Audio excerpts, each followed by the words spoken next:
Алып қашу кінәсіз күнә болған оқиға.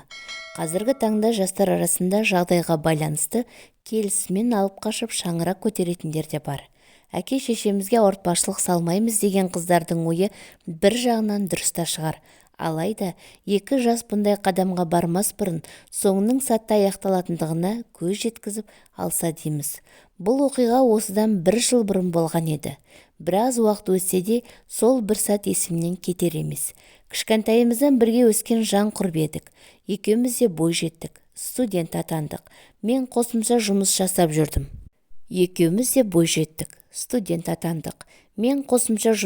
жүрдім. Құрбым болса сырттай оқып жүріп салық басқармасында жұмыс атқаратын. Сол кезде бір жігітпен жолығып жүретін. 3 жыл бойы құрбымның артынан қалмай, әйтеуір ол жігіт құрбымның жүрегін жаулап алды.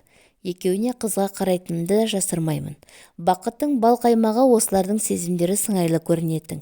Бір күні мені құрбым жұмыс жағына шақырып, маңызды мәселе айтатынын хабарлады. Мен онымен жолығуға асықтым. Түскі ас уақыты еді. Бойынан қобалжып тұрғанын байқалды. Мен тұрмыс құратын болдым дегенде не қуанарымды, не жыларымды білмей қалдым. Бірақ менің таң қалысым бұнымен де аяқталмады. Ол осы аптаның бір күнінде жұмысқа келе жатқанда жолдан жігіт алып қашып кетіп, ауылына апарып келін етіп түсіретін болыпты. Осы сәтте қасында болып, еріп баруымды өтінді. Бұл жоспарларын ешкім білмейді екен. Маған да ешкімге тіс жармауымды сұрады. Мен құрбымның көңілін жықпай келісімді бердім. Белгіленген күні таңертең жұмыс орнының алдына бір аппақ көлік келіп тоқтай қалды. Көлік ішінде көзі мөлдіреп, жыламсыраған құрбымды көріп, мүмкін бармай-ақ қоямыз, жақсылап ойландың ба деп сұрап та алдым. Ол бәрі дұрыс екенін айтып, жымиып қойды. Қаладан шыққан соң көп ұзамай ауылға жетіп, бір жер үйдің алдына келіп тоқтады. 3-4 әйел шашуларын шашып, ақ орамалын алып, алдымыздан жүгіріп шықты. Жігіттің анасы құрбымның маңдайынан сүйіп, аластап, ақ босағаны оң аяғымен аттауын сұрады. Артынан қалмай мен де ілесіп келемін. Төрге өтіп, шымылдық құрылған бөлмеге бет бұрдық. Ендігі шаруа қыздың туыстарына естірту болды. Жігіттің анасы келіп, үйдегілеріне хабар беруін сұрады. Құрбым қолына ұялы телефонын алып қоңырау шалды. Бәрі дұрыс, өзім келдім деген сөзін қайта-қайта қайталаумен болды. Жанында менің отырғанымды айтты. Маған тұтқаны беруін сұраған болуы керек. Құрбым телефонды маған созды.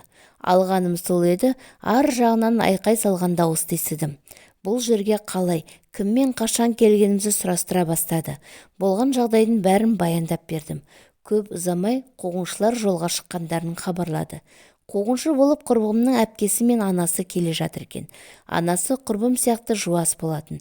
Әпкесінің мінезі біраз шатақтау еді. Жол жөнекей қайта-қайта хабарласып тұрды. Шалған қоңырауының бірінде телефон тұтқасын мен көтеріп қалып едім, ар жағынан әпкесі айғай салды. Талай той-томалақ көрсем де, алып қашуға бұрын сонда қатысып көрмеген едім. Кеш батты. Үйдегілер дастарханда сәндеп, тамақ жасап, у-шу болып жүр. Келді деген дауысты естігеннен біз де орнымыздан атып тұрдық. Кіре беріс жақ бір сәтте айқай-шуға толып кетті. Алдына келгендердің бәрін итеріп, екі әйел төрге кіріп келді. Шымылдықтың астында отырған бізді көріп, одан сайын ашуланып кетті. Неменеге отырсыңдар, шығыңдар деп шымылдықты жұлқылап үзіп жерге тастады да құрбымның басындағы ақ орамалды жұлып алды. Құрбым қатты шошып жылап жіберді. Жігіттің туыстары құдағи, ашуыңызды басыңыз, бұл ата салтымыз ғой, деп ақталып құрақ ұшты. Жылы сөзде көмегім бермеді. Бір кезде әпкесі шетте тұрған мені байқап қалды. Сен оңбаған, арсыз неме, осы қызды алдап алып келдің осында деп мені жұлқылай жөнелді. Мұндай сөздерді үш ұйықтасам да түсімде естімегенмен аң-таң болып үндеместен тұрып қалдым. Айтқан сөзі аз еді, мені жұлқылап тырналай бастады. Онысы аздай қарғап сілеп шықты. Өтірік жала жабылғанына ішім күйді. Бөлмеден шығып кетіп жылап та алдым. Шыдамым да таусылды. Құрбымның өз келісімен келгенін, сүйікті адамына қосылғандығын түсіндірдім. Мен тек құрбымның қуанышын бөлісу үшін келгенімді айттым. Бірақ онымен түк шықпады. Анасына келіп кешірім сұрап, қызын қалдыруын сұрадым. 3 сағат уақыт өтті. Үй іші сәл тынышталды. Қызды үйден алып шыға алмайтындарын білген соң қуғыншылар қайтуға бел буды. Алайда ашулы күйге жолға шықты.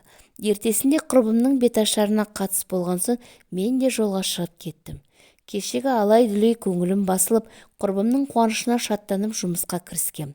Бір кезде әлеуметтік желі арқылы маған бейтаныс бір жігіт «Сен кеше алып қашуға қатысқан қыз емессің бе?» деп хабарлама жазады. Басында онша мән бере қоймаған едім. Сөйтсем, ол құрбымның бөле ағасы болып шықты. Мән жайды түсіндіруімді сұрады. Болғанның бәрін баяндап бердім. Бәрін оқып болған ол бұл істің бәріне мен жауапты екенімді айтып, қорқытуға көшті. Кез келген жерден тауып алатынын айтты. Іштей секем алып тұрсам да, не істесең де өзің біл, мен сенен қорықпаймын деп сенімді жауап бердім. Әйтсе де, содан кейін біраз уақыт емін-еркін көшеге шыға алмай жүрдім. Айналадағының бәрі мені жек көріп кеткендей көрінді. Әсіресе құрбымның туыстары. Ол жайында құрбым айтпағанмен іштей сезетінмін. Сол себепті де құрбым екеуміздің арамыз алыстай бастады. Бұрынғыда емін-еркін кездесіп, көрісуден қалдық. Қуанышын бөлсем деп қателік жасағандай болдым. Бәрін кері қайтарғым да келді. Уақыт өтті, қазір бәрі тынышталды. Өткенді ұмытуға тырыстым. Бірақ араға 4 ай салып тағы бір құрбым дәл солай тұрмысқа қашып кететіндігін баяндады және менің қасында болуын сұрады. Бұл жолы мен бірден бас тарттым. Өткен оқиғаның қайта қайталанғанын қаламадым. Бірақ оған құрбым көнбеді. Менің басымнан кешіргенімді естіген ол жағдайдың мүлдем басқаша екендігін, түсініспеушілік болмайтын және анасының бәрінен хабардар екенін айтып мені көндірді. Бір рет опық жегеніме қарамастан тәуекелге бел буып, тағы да алып қашу операциясының куәгері болдым. Расымен де, бұл жолғы көрініс мүлдем басқаша болды. Менің бетімнен қақпақ түгілі бәрі менің маңдайымнан сүйіп, маған да ақ баталарын беріп жатты. Адам өз бақытын тапқан күннің өзінде оған қолдау көрсететін де, қарсылық білдіретін де адамдар талабына көзім жетті. Осы әңгімені оқи отырып, алып қашу дұрыс па әлде бұрыс па деген сұрақ туындайды. Танымайтын қызды алып қашса бірі сәр еді. Егер екі жас бірін-бірі шын сүйіп, таңдауларына сенімді болса, неге олардың жолын бөгейді? Ең бастысы, қашып кеткен қыздың келісімі емес пе? Ал жай ғана қасына серік болып барған бойжеткенді сонша қорлаудың не қажеті бар? Бұл тек қана бір кейіпкеріміздің басынан өткен оқиғасы. Қыздарымыз да қандай да бір шешім қабылдамас бұрын бәрінің ойдағыдай